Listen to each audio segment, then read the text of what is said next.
morning, we have the Great Symphony Orchestra comprised of Wheaton College students, faculty, alumni, and neighbors of yours, ranging in age from high school to retirees. So you're really seeing the entire southeastern Massachusetts area coming together to create beautiful music. Well, hopefully beautiful, that's our goal. My name is Del Case. I've been teaching at Wheaton since 2010. I'm a Wheaton parent, and every semester that I give this concert, I'm overjoyed to bring wonderful music to the campus community and the whole region. So thank you so much for joining us in this concert.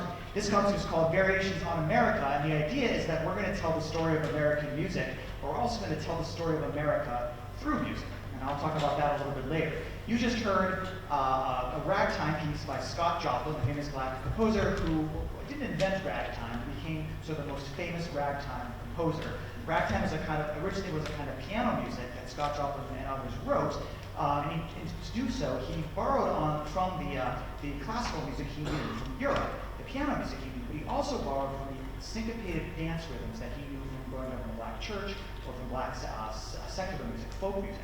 And so he created this really interesting, infectious, syncopated dance music, which quickly moved from just piano to suddenly to small bands. And when these bands started to play this syncopated music, then they started to draw on another really important aspect of African American musical culture, which is improvisation. And when you have a small band playing syncopated dance music with improvisation, we have a name for that, and that's jazz. So jazz, which developed in the end of the 19th century, came right out of the ragtime music of Scott Joplin.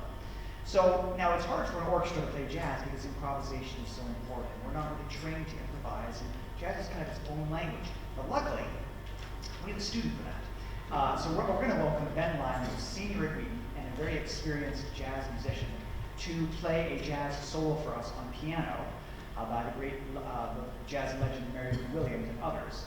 And what you're going to hear is the tune at the beginning, then he's going to improvise a bit, making it all up in the moment. He's never played this before, he's totally making it up. And then he's going to finish up by playing the tune again. Now, if this were a different kind of concert, we'd strike the stage and move the piano up front, but we just don't have time for that. So Ben is going to play. As you can see, Ben is right back there. We're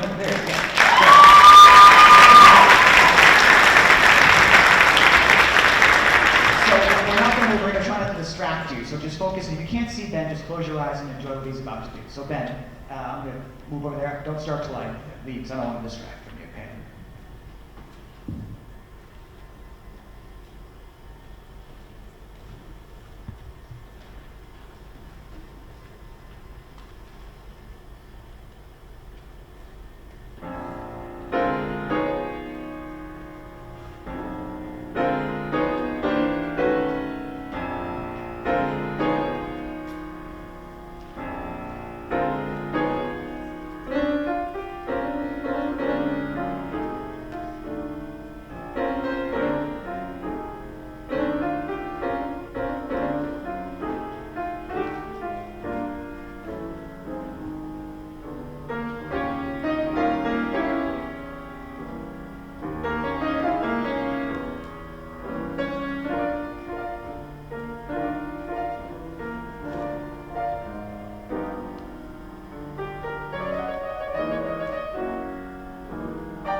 all of the other orchestra pieces. So one more round of applause for Ben.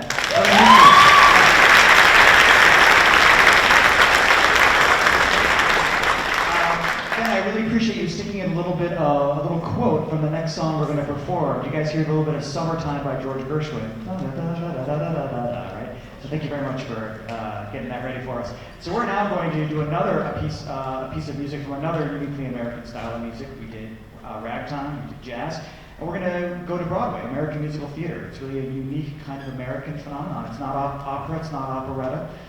It's a new thing that developed in the early 20th century. And George Gershwin is a name you may know. Like many American composers, both worked in many different genres, including musical theater, but also jazz and classical. He wrote, Rhapsody in Blue, which is a piano concerto that draws on jazz, and many other scores, like American in Paris, which I think we did a couple years ago here at the orchestra. So we're going to do a piece from Porgy and Bess, which is an opera by George Gershwin, and it's one of the famous jazz standards that was sort of pulled out of that opera and became very, very well known and played by many instrumentalists and vocalists. And we're going to be joined by Carolyn Stevenson, who's going to sing this wonderful solo with the strings of the orchestra. So Carolyn.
so much. That actually featured a solo from our faculty section leader, Ethan.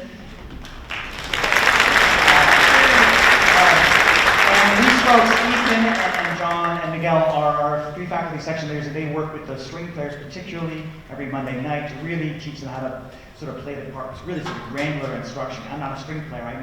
I need my lieutenants to actually make sure the troops go where they're going.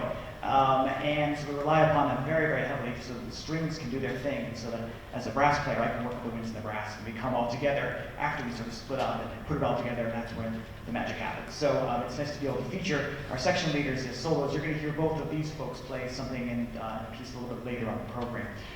So we just heard a piece of a unique kind of American musical genre, Broadway, and we're going to continue in that vein with another more recent, music from another more recent show, I guess you say, Hamilton, which I'm sure is a show that many of you know. Just like Gershwin borrowing in his opera or in his musical theater pieces from jazz music, Lin-Manuel Miranda borrows from hip-hop, and is able to tell the story of Alexander Hamilton in hip-hop, with the hip-hop genre. We have an arrangement here for strings and rhythm section, and we're going to bring Zach out to perform this for us. Zach.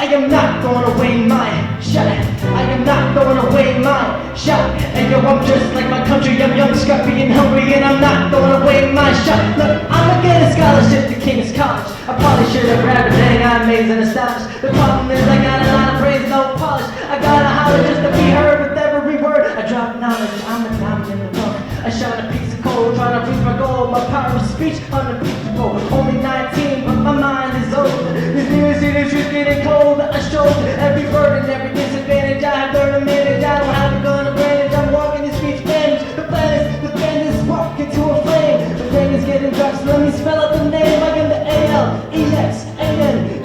We are meant to be a colony that runs independently. Meanwhile, Britain keeps spitting on us endlessly. Essentially, they tax us relentlessly. The King George of the round through a spending spree. He ain't never gonna set his descendants free. So there will be a revolution in the century. And I am not gonna play my shot. I am not gonna play my shot. And yo, I'm just like my country. I'm scrappy and hungry, and I'm not gonna play my shot. I am not gonna play my shot.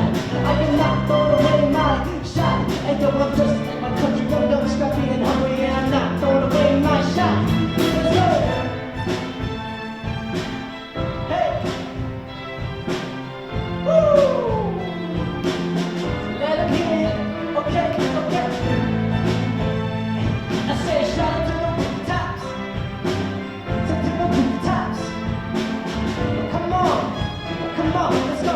Rise up when you're living on your knees. You rise up. Tell your brother that he's gotta rise up. Tell your sister that she's gotta rise up. When all these colonies gonna rise up. When all these colonies gonna rise up. When all these colonies gonna rise up. When all these colonies gonna rise up. Rise up. I'm past patiently waiting. I'm passionately smashing every expectation, every action, and activation. Laughing in the face of casualties of sorrow. Every time I think about tomorrow, and I am not throwing away my shot. I am not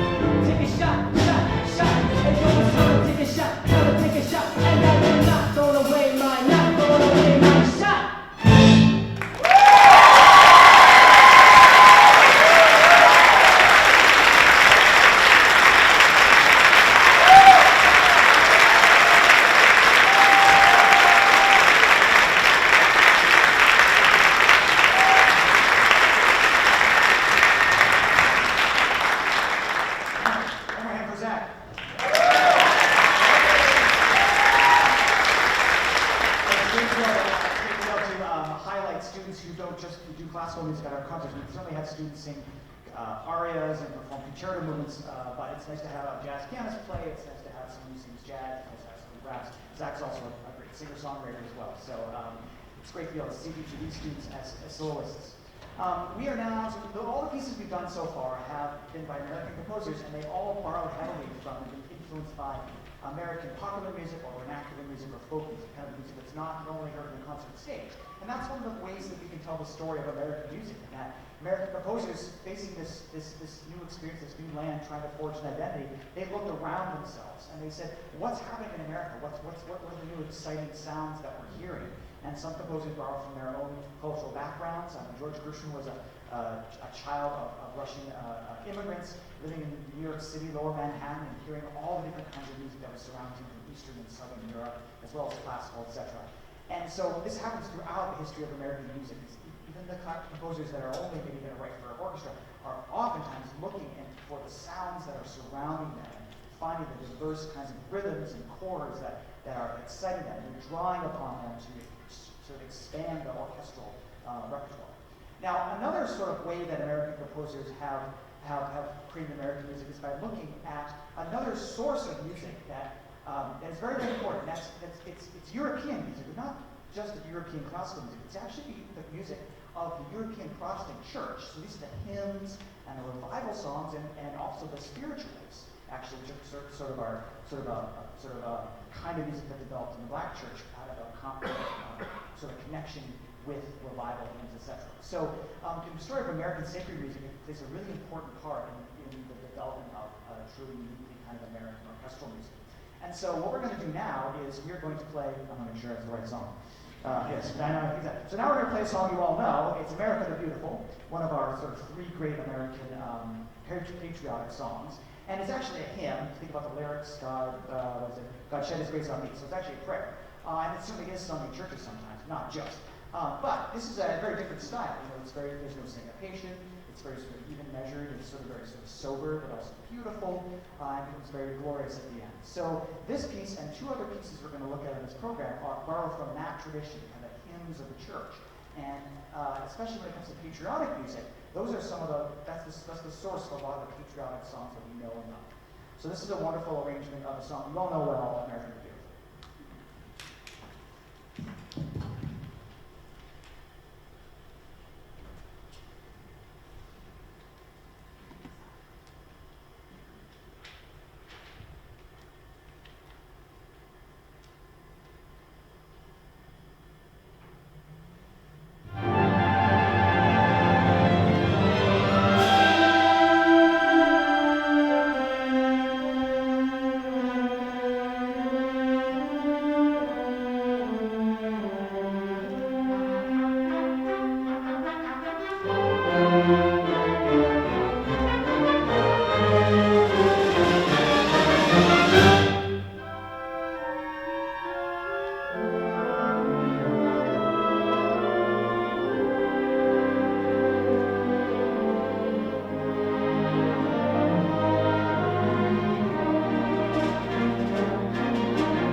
sing along right now.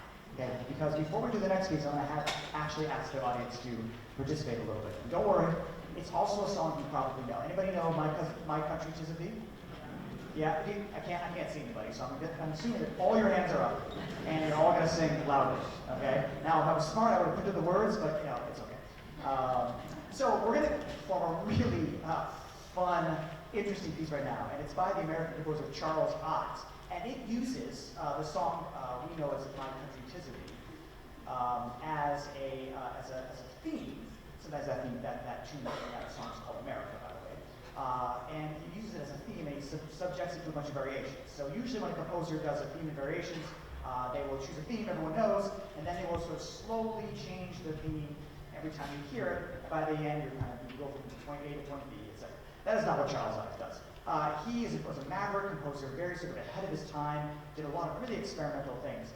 And in this piece, he basically says, okay, what's the maximum craziness I can do? 7 minutes. So he basically takes this theme, and every time you hear, well, there's an introduction first, and then you hear the tune, which we're going to sing in a minute. You're not getting off that easily, not going to forget. And then every variation is totally different, and he does some crazy things. One of the variations he does, he puts the theme in 3 different keys at the same time, so it intentionally sounds, frankly, horrible. And there's another section, it's supposed to be like that. There's another section where similarly he puts all these extra notes that just simply don't belong. And then he suddenly changes it, and it's really quiet and dark and minor. And then, the next thing you know, it's sort of like a tango. And then the next thing you know, it's kind of like a drinking song. It really is. It's like boom, boom, boom, boom, boom. But you'll hear it. You can totally hear it. And the cellos go boom, boom, boom, boom. It really sounds like a bird. It's hilarious. And it really does. So the question is, like, why would Charles Ives do this? And I don't know why. I mean, it's crazy. Really, sorry. Like all of us. But I think the point I think he's trying to get is that he's essentially trying to use music to, I think he was trying to write the most American piece of all time. I mean, first of all, he chose My Country 'Tis of Thee as a tune. But then he said, well, what's America about? Well, think about our motto, E pluribus unum, out of many one. And I think he's basically saying, look, you're going to hear like 8 or 9 or 10 different versions of the song America, and it's going to represent the incredible diversity of sounds and ideas and moods that he can think of.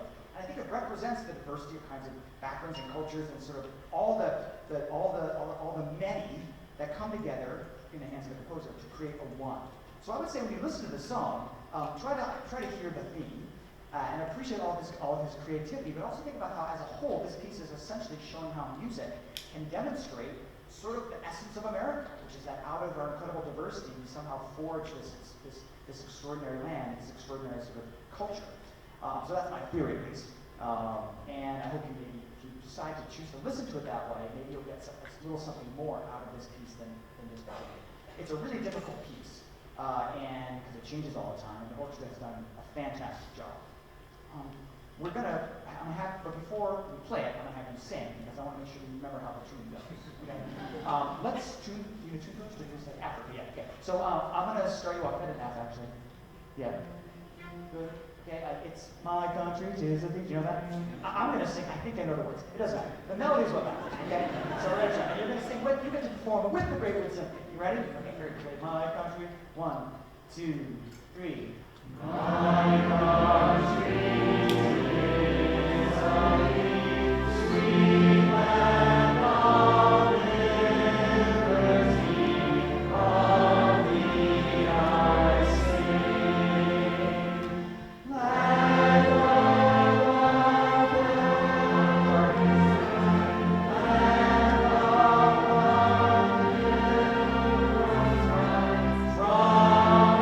from every mountain side, let freedom ring.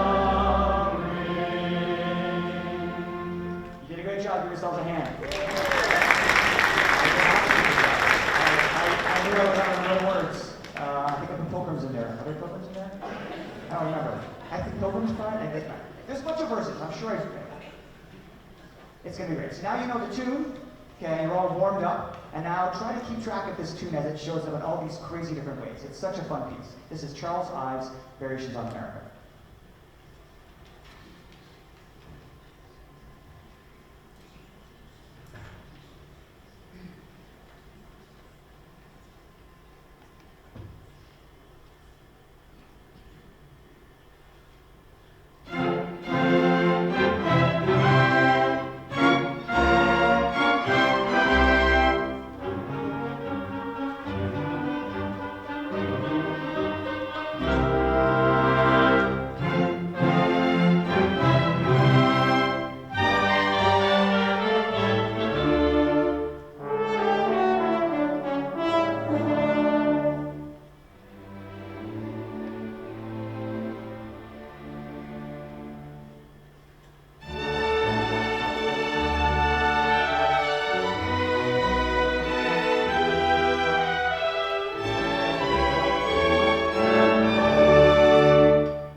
it's just like, all these great ideas.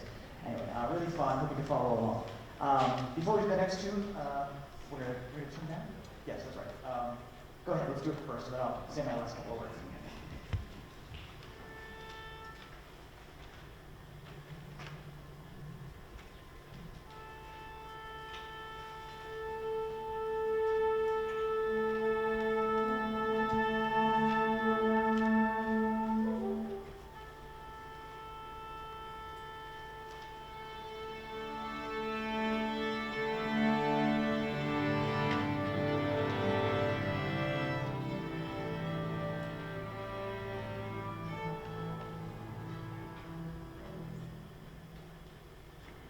Great. So we're going to play a piece that has a very different mood, softer and much more lyrical and sort of traditionally beautiful. It's by the Black American composer Florence Price. She was not very well known during her lifetime, but over the last several decades, she's really gotten much more sort of fame, and she's been programmed by a lot of music. She passed away a long time ago. She actually studied in Boston at the New England Conservatory of Music, but in order to get in at the end of the 19th century, she had to lie in her application to say that she was Native American, because Native Americans were allowed in, but not African Americans. She ended up being a single mom and composing in her spare time for much of her life, and left a symphony and a piano concerto and lots of songs, a lot of wonderful music that was sort of forgotten and has been rediscovered. And we're going to play this piece by her. It's short, very beautiful. It really borrows from European music. It's called Adoration, and so it was originally for organ, so it's actually a church piece. I don't believe there are any words here. It sort of sounds a little bit like a hymn. It sounds more like a song of praise, but a very sort of peaceful, joyous praise, not really an ecstatic one. It's called Adoration, and it's a wonderful little arrangement for a chamber orchestra here that we're going to do for you now.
we have something really exciting that's going to happen right now. We have the newest piece of American music that currently exists.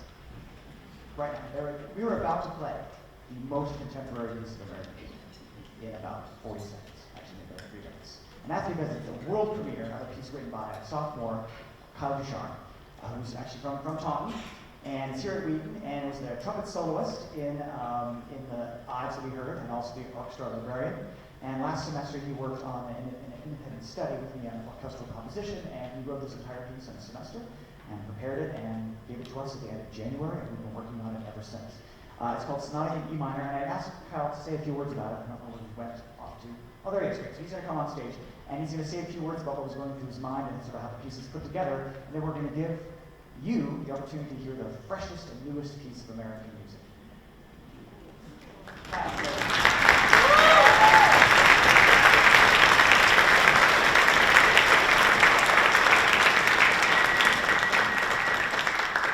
Hello, I'm Kyle Ducharme. I've written this next piece. And before I tell you a few words about the piece, there are a few thank yous that, of course, have to be said. The first is to Dell. Thank you so much for all that you've done to put this piece, to help me put this piece together. Seriously, it's been an absolute journey, and I'm very grateful. So thank you. My second is to all the people in the music department, all the professors, all my friends that I speak to on a daily. You've supported me through what has been a tough semester for me. And so I applaud you, and I appreciate you very, very much. And the second and the third, is to this wonderful orchestra. You folks are absolutely incredible. They have worked so hard to put this piece together, and it really, I've said it a lot before, the most important thing for a young composer is to get their music played. And here they are. So again, to everybody, thank you so, so much for all the work you've done. And so this piece, you'll notice out of all the music we've played thus far is very American sounding, whether it's from sort of folk tunes or jazz inspired. This piece does not sound very American at all. And sort of my view of looking at it is that we are looking at the European roots that had built up America from the very beginning, or at least what we know as the United States today. And so you'll hear a lot of German, you'll hear a lot of English kind of music, and you'll hear sort of how these elements have combined over the years and to bring together this brand new piece of work. So thank you so much, the audience, for being here. And I will let Del take over. Thank you.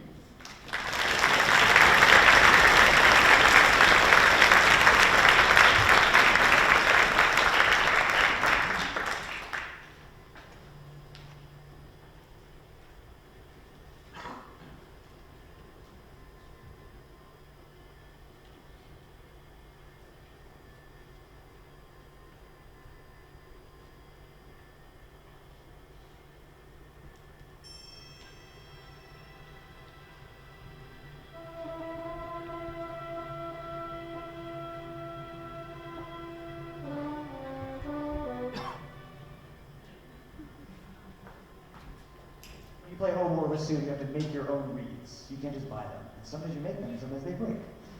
So we're going to try that again without a broken reed. Audience call.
can say you were here when this was premiered. Now, when Stravinsky's Wedding Spring was premiered, there was a riot afterwards, and I'm not saying that's a good thing. But Kyle, you're already up on Stravinsky, because as far as I know, there has not been a riot yet, so that's good. Public safety, all right. It's an important value when it comes to new music. It's an extraordinary accomplishment to write that many notes in one semester. No, that many good notes, I should say. It's quality, not quantity. And this orchestra, this is a very difficult piece, with lots of details. The orchestra did an extraordinary job. So one more hand for the orchestra division.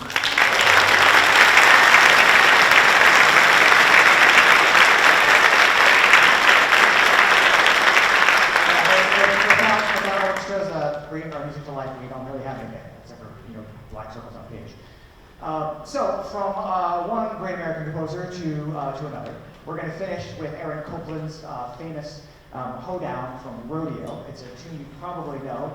It's really, really fun. It actually borrows, so it goes back to the beginning of this concert. It borrows from a number of folk songs, Appalachian fiddle tunes, and cowboy songs. And it even uses the piano. We're bringing Ben Lyon back. He uses the piano and the upright basses to almost imitate a little dance band and an actual hoedown. So it's one of my favorite pieces to conduct and to listen to. When I was 15 or so, I first heard this piece of music. It's one of the reasons why I wanted to become a classical musician. I thought, this is what an orchestra can sound like. I mean, this is classical music. I'm still there. So it's always exciting for me to bring this piece of music to life with the orchestra. So we'll finish up with the Hoedown from Copland's Valley Radio.